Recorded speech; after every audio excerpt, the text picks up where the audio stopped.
রুবাইদা উনি লিখেছেন যে মোহতারাম, ছোটবেলায় আমার এক বাচ্চা মারা গিয়েছে, মানে বাচ্চা যখন ছোট ছিল, তো শুনেছি এরা নাকি জান্নাতে চলে যায়। তো এই ছোট বাচ্চারা জান্নাতে কি আমাদের সাথে সাক্ষাৎ করতে পারবে? আর এই কথাটা সত্য কিনা যে ছোট বাচ্চা যারা মারা যায় তারা নাকি একজন নবীর তত্ত্বাবধানে জান্নাতে থাকেন?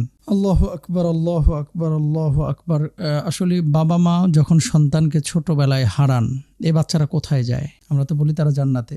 তারা তাদের ফিতরাতের উপরেই কিন্তু পৃথিবীতে এসেছে, অর্থাৎ প্রত্যেকটি বাচ্চার ভেতরে তখন ঈমানের নূর ছিল, হেদায়েতের নূর ছিল, আলো ছিল। আল্লাহ সুবহানাহু ওয়া তাআলা এই বাচ্চাদেরকে জান্নাতুল ফেরদাউস নসিব করবেন ইনশাআল্লাহ তাআলা, এবং এরা জান্নাতি। নবীজি হাদিসের মধ্যেই বলেছেন কিয়ামতের ময়দানে তারা ওই যে তাদের ছেঁড়া নারী, যে নারীটা ছিঁড়তে হয়, মানে কেটে ফেলতে হয় না, মায়ের নারীর সাথে তার যে নারীর সংযোগটা, এই নারী হাতে নিয়ে আল্লাহর সামনে তারা দাঁড়াবে যে আল্লাহ, আমার বাবা মাকে নিয়ে আমি জান্নাতে যাব। যদি বাবা মা ইমানের ওপরে থাকে, যদি সৎ জীবনযাপন করে, এই বাচ্চারাই বাপ মাকে জান্নাতে নেবেন ইনশাআল্লাহ তাআলা। সামুরা ইবনে জুনদুব রাদিয়াল্লাহু তাআলা আনহু থেকে বর্ণিত, তিনি বলেন নবীজি সাল্লাল্লাহু আলাইহি ওয়াসাল্লাম একদিন সকালে তার আগের রাতে দেখা স্বপ্ন সাহাবীদের শোনাইতেছিলেন আর কি। যে স্বপ্নে দুইজন ফেরেশতা তাকে জান্নাত এবং জাহান্নামের বিভিন্ন দৃশ্য দেখাচ্ছিলেন। নবীজি সাল্লাল্লাহু আলাইহি ওয়াসাল্লাম একটা স্থানে গেলেন, যাওয়ার পরে দেখতে পেলেন অনেকগুলো বাচ্চা, এবং এই বাচ্চারা জান্নাতের মধ্যে অবস্থান করছে। তাদের তত্ত্বাবধানে একজন নবী রয়েছেন এবং তার স্ত্রী রয়েছেন।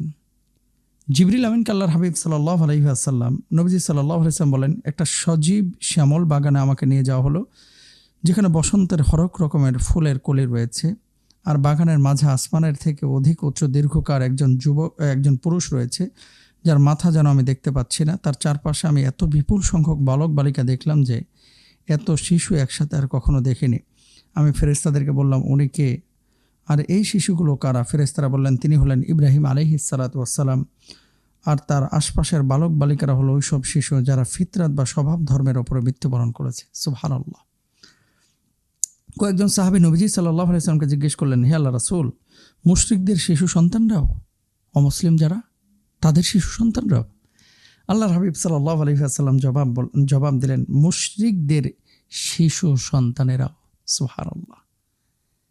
প্রিয় ভাই এবং বোনেরা, এখান থেকে কি বোঝা যায়?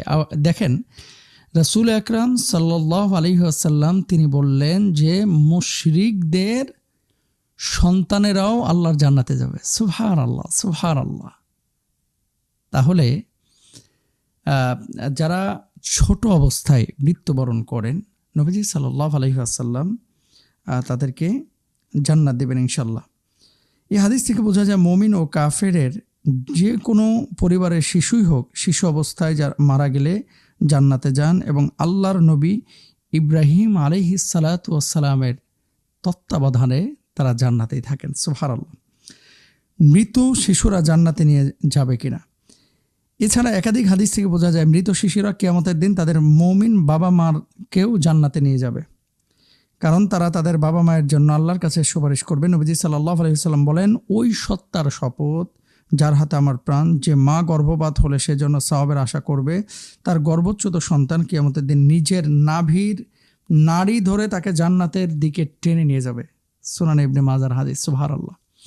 আমার মা এবং বোনেরা, বাবারা, ভাইয়েরা, যারা সন্তান ছোটবেলায় হারিয়েছেন, ছোটবেলায় অর্থাৎ বাচ্চা জন্মের পরে অথবা পেটের মধ্যেই বাচ্চা মারা গিয়েছে, জন্মের পরপরই মারা গিয়েছে, 3 বছর 4 বছর পরে পানিতে ডুবে অথবা স্বাভাবিকভাবে অসুস্থ হয়ে মারা গিয়েছে। আসলে ছোট বাচ্চাদের প্রতি তো মায়া বেশি লাগে, আদরটা বেশি জন্মে, ভেতরটা একেবারে ছিন্ন ভিন্ন হয়ে যায়, তাই না? এইরকম মা এবং বোনেরা যারা সন্তানকে হারিয়েছেন, বাবারা যারা সন্তানকে হারিয়েছেন, শুধু যদি আল্লাহর প্রতি এরকম তাওয়াক্কুল বা নির্ভরশীলতা আপনার থাকে যে আল্লাহ দিয়েছিলেন, আল্লাহ নিয়ে গেছেন, আল্লাহ সুবহানাহু ওয়া তাআলা বাপ মাকে কিয়ামতের ময়দানে জান্নাত দেবেন ইনশাআল্লাহ। শুধু সবর করতে হবে ইনশাআল্লাহ, ধৈর্য ধারণ করতে হবে। আল্লাহ তাআলা আমাদের সকল ভাই বোনকে যারা সন্তান হারিয়েছেন ধৈর্য ধারণ করার তৌফিক দান করুন। তাহলে ইব্রাহিম আলাইহিস সালাতু ওয়াস সালাম এবং বিবি সারার তত্ত্বাবধানে তারা জান্নাতে আছে, ছোট বাচ্চারা। আবার দেখা হবে জান্নাতে।